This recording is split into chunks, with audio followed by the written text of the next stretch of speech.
Hey guys, this is Miss Arlequin, and in this video we're going to be working on the introduction to our performance-based task essay. So we've talked many times about the structure of an essay and how I really like to compare the structure of an essay to an hourglass. The introduction, which is what we're focusing on today, is the top part of the hourglass, and just like the hourglass, as the introduction goes on, it starts to get thinner or narrower. And it's the same thing with your introduction. We're going to start with our engaging lead to hook the reader. We're going to have some connection sentences that give background information. And then we're going to end with our thesis statement. All right, so what should an introductory paragraph do? Well, in general, an introduction has three main purposes. It should get your reader's attention and interest so that they want to read your writing. It should identify the specific topic of your writing. So by the time your reader gets to the end of that first paragraph, they know specifically what the rest of the essay is going to be about. And you want to begin with a general introduction to your overall topic. You want to connect the general introduction to the more focused thesis or the point of the essay. So the first sentence or sentences of your essay should always be the engaging lead, which is also called by many people the hook. It's called the hook because it is supposed to hook your reader in, kind of drag them into your essay, make them want to keep reading. So there's a lot of different strategies for hooking your reader. You can start with an open-ended question. You could begin with a quote. Usually what works best is to choose a quote from a famous person that relates to your topic. You can start with an imaginative scenario where you ask your reader to imagine themselves in the character's shoes. You can start with an interesting fact. This is really good for informative essays, particularly things related to history or science. Or you could write general statements about your topic, your basic thoughts and feelings about it, how others feel or think about the topic, and then slowly start to get more specific. So if I was going to write about a love story and the theme of that particular text, I might start out by just writing about love in general, what it is, how people feel about it. And then that'll actually introduce into the specific characters who are in love in the text I'm writing about. These are just some examples of leads. You can find a lot more examples in the Google Drive student resource folder, or even just by doing a Google search for hooks or engaging leads, specifically writing hooks or writing leads. To begin your lead, the first thing you should think about is what's your essay really going to be about. So you want to try to hone in on the specific topics of your essay. Those specific topics would obviously include the book title and the author, but it should also include what you're going to be writing about that particular text. So it might end up being theme or character traits or literary techniques or perspective. So if I was going to be writing a literary essay about the Telltale Heart, my specific topics would be Telltale Heart, Edgar Allan Poe. I might even include horror, since it's a horror genre story. And the fact that it is very strongly about an unreliable narrator. Those might be some specific topics that I could kind of use as my hook. Now, today we're going to focus on using the question and answer lead because it is one of the most well-known and honestly one of the easiest leads or hooks to use. So again, let's say I'm writing about the Telltale Heart and my specific task is to analyze the character of the narrator. So again, my specific topics are the title of the story, I'm focusing on the narrator, so I have to pick two character traits. I'm going to focus first on unreliable, and then I'm also going to talk about how he's calculated. So if I'm going to use those two character traits, I'm going to use these specific topics, what kind of question and answer leads could I use for this essay? I could start off with a question that relates to a person being unreliable or calculating. And then I also can think about what I eventually want my reader to know. Like, what am I going to be informing him about in the essay? What kind of prior knowledge or opinions do I want the reader of my essay to hold? And then I can use that to make a question that will help lead them into the specific topic that I'll be writing about. All right, so I can start off with a question like, how would you know if someone was telling you the truth? Because that is something that goes on in the story. The police have to know whether or not the narrator is being truthful. Have you ever made a plan for revenge? Did you make sure you considered every possibility when making your plans? Were they foolproof? So that would be related to how the narrator is very calculated. He made very specific plans for murdering the old man. Or I could do, is there any such thing as a perfect crime? Because again, the narrator is trying to commit a perfect crime where he will not be caught. All right, so now it's time to apply what you've learned so far. Use the question and answer strategy for your engaging lead, or as a challenge, if you feel like you are really into another type of engaging lead, or you want to just try to challenge yourself and go with a more difficult one, you can. Remember that the student resource folder in Google Drive has engaging lead strategies and many examples that you can use for support. I would recommend that you go immediately into Google Drive to type the lead, or if you want to just do it on loose leaf paper first and then type it up. So pause the video now, work on your engaging lead, and then when you're ready to move on to the next part of your intro, press play. Now we're going to work on the middle part of our introduction. These are the sentences that connect your lead to your thesis, and you do so by introducing the more specific topics of your essay. And by more specific topics, we're really talking about the text title, the author, and possibly even the genre. So this is the part where you're giving a little more background information to your reader. For example, if the reader of your essay has never read the text, but they're going to be reading your essay where you're analyzing that text, they could get a little lost. So these connection sentences are an opportunity for you to give them that background they might need. So it would be appropriate to write a 1 to 2 sentence summary of the story, just so that your essay makes more sense to them. They have a context. So when you're connecting your lead to your thesis, you want to be more specific. Remember, the hourglass is getting a little more narrow as we go down the introductory paragraph. You want to avoid saying my essay is about. That is not appropriate for formal writing. This is something that students do when they're first learning to write essays. I kind of think of a sentence like this as like the training wheel when you're learning to ride a bike. Now that we're older and we've written essays for a few years now in school, we should not need to use this phrase. And again, you're going to start connecting your general introduction to the more specific points you're writing about. Now for my sample essay, the specific topics are the title of the story and the theme I'm writing about, and for our performance task, our other specific topic is the writing strategies that the author uses. Now there's a couple of ways that we can write these context sentences. So there are 3 strategies. The first one is you can write a sentence where you give background on the author you are writing about.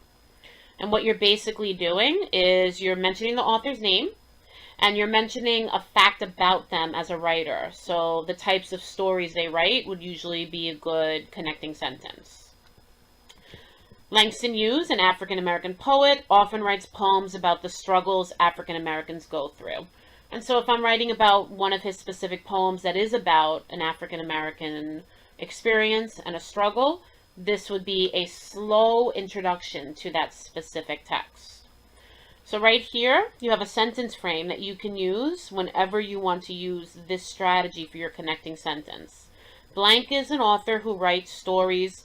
This part can change depending on what you're writing about. For example, I was writing about poems, so I said poems instead of stories. If I was writing about a nonfiction author, then it might be a different genre. And here you say what they usually write it about. This is a perfect strategy when you're writing about multiple texts from the same author. And clearly, this is only a strategy you can use if you happen to know a lot about your author. For example, I don't really know a lot about John Collier, so I can't really write about the types of stories he writes. So for my essay, I'm not going to choose this strategy. A second strategy is you can introduce the specific story you're going to be writing about. And this is a perfect strategy for when you're writing about one text only. You mention the author, the title, and you give a brief summary of what the story is about. In Langston Hughes' poem Harlem, the speaker describes his feelings on giving up on your dreams. A brief little gist of what that poem is about. Once again, this is the sentence frame that you could use whenever you wanted to apply this particular connection strategy. And the third strategy is introducing just in a more general way, not the specific story, not the specific author, but just saying that you're going to be talking about stories or poems or articles or texts. So you're introducing that this is a literary essay.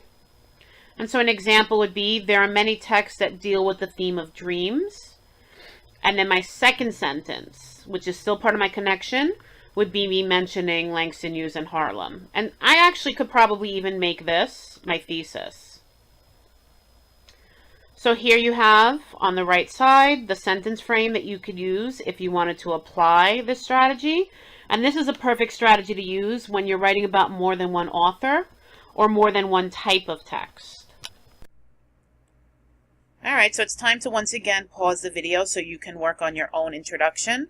You're now ready to write the middle sentences of your intro, the connection sentences.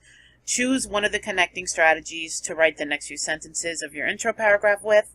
If you need to refer to those strategies or the sentence frames that go along with them, you'll find a link to the document on the Edmodo assignment post, and of course you can look at the handout you received in class.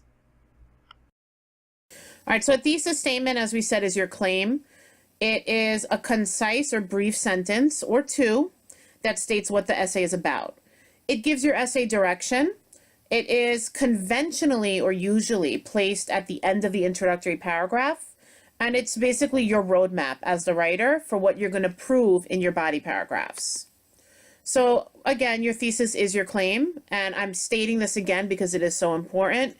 Your thesis is what you are going to be working to prove in your body paragraphs. So all text evidence, all explanations, everything in your writing your body, its job is to prove that your thesis statement is true. If you add anything to your essay that does not help prove your thesis, it doesn't belong there. Now, a good thesis statement is usually going to be one sentence, although I did mention earlier that it could be as many as two. It really depends on the assignment. Stronger thesis statements are ones that you can put into one brief or concise statement. It should be a statement and not a question. Your readers should be able to tell when they read the thesis what the subject of your paper is. However, it shouldn't just be a sentence that just says the subject. It needs to take a stand. It needs to express an opinion or a claim. If it is just identifying a subject, it's going to be a weak thesis. All right, so again, a strong thesis is one that is going to make a claim. It should not be too broad. So just saying this essay is about winter is a little bit too general or too broad to be an effective thesis. It shouldn't be too narrow. So it shouldn't be like a detail from the story, and it shouldn't be too vague. It really has to be something that reflects what the task is asking of you and something that makes a strong claim. On the screen, you have a sentence frame that for most literary essays, you're going to find effective in helping you kind of construct a thesis. It's always a good idea if you haven't earlier in the paragraph mentioned the text title and even the author to start your thesis with that. So let's say I was writing this essay about the chaser. I would start my thesis by saying the chaser. And then you want to have after the title a strong verb that kind of expresses what the story is doing, what you're claiming the story does. So teaching readers would be a good strong verb for an essay that was asking me to write about the theme of a story. And then you want to be a little bit more specific, so you kind of want to end your thesis with your actual point. So if I'm trying to say that the chaser is teaching readers, well, what does it teach readers? What exactly am I claiming the theme is? That's going to be my thesis statement. Now, teaching readers is only an effective verb if I am writing about a theme. However, that is not the only types of essays we write. So on the screen, you have some examples of other verbs that might be useful when writing a thesis. You really need to choose the type of verb that is going to best fit what the assignment is asking of you. All right, so a strategy I like to use for writing a thesis is to take the essay prompt and to basically rephrase it so that it's my thesis statement. Now, if I get an essay prompt or assignment that's a question, well, then this is really easy. this is the same thing I do every time I write race paragraphs. I take the question and I restate and answer it as my topic sentence when I'm doing a short response. Well, your thesis, in a way, is the topic sentence for your whole essay. So just restate and answer the question, and that's your thesis. So an example would be if I had to write an essay about the chaser. How does John Collier develop the conflict of the chaser? I'm going to restate and answer that question. That's going to be my thesis. In The Chaser, John Collier uses my strong verb, dramatic irony, that's my answer, to develop the conflict. Now, you can also take the essay prompt, even if it's not a question, and use it to write your thesis. Basically, if a prompt is given to you, you can kind of rework it into a question. All right, so let's say I had this task in front of me. Write an essay in which you explain the use of irony in one of the unit texts. Describe the effect the use of irony has on the overall text. So if I wanted to take this prompt, and what is it basically asking of me? It wants me to explain the use of irony. I'm going to turn that into a question. If I'm going to explain an author's use of irony, is it asking me what? Is it asking me where, when? Is it asking me why or how? Well, I really need to say how the author is using irony. And so that's going to become my guiding question. How does the author use irony in the text? And now I can take that question and answer it, restate and answer it as my thesis. In The Chaser, John Collier uses irony to develop the theme that you should be careful what you wish for. All right, so let's look at an example of some poor versus effective thesis statements. John Collier uses irony is not a very strong thesis. It's not specific enough. How does he use irony? If I can add that how, I'm going to have a much more effective thesis, like the one on the right. John Collier uses irony to develop his theme. That's how he uses it. Saying in this essay, no, we never say in this essay. You're stating the obvious. Your readers should know that they are reading an essay. And then I am going to prove. We never want to use first person pronouns in an essay. So in this essay, I'm going to prove that Baum uses descriptive language is a weak thesis. But I can rewrite that using stronger language without calling it an essay directly and without using the pronoun I. In the excerpt from The Wonderful Wizard of Oz, Baum uses descriptive language to develop his perspective of the city. Says the same thing, but in a much stronger way. All right, so now it's time to apply what you've learned for your thesis statement. Go back into your draft, and you're going to write the thesis statement as the last sentence of your intro. Remember that your thesis should reflect a specific task. You should also use your planning chart in order to help you figure out exactly what your thesis statement wants to say. Obviously, your thesis statement needs to mention the authors and the specific strategies and perspectives of each author that you're going to be writing about.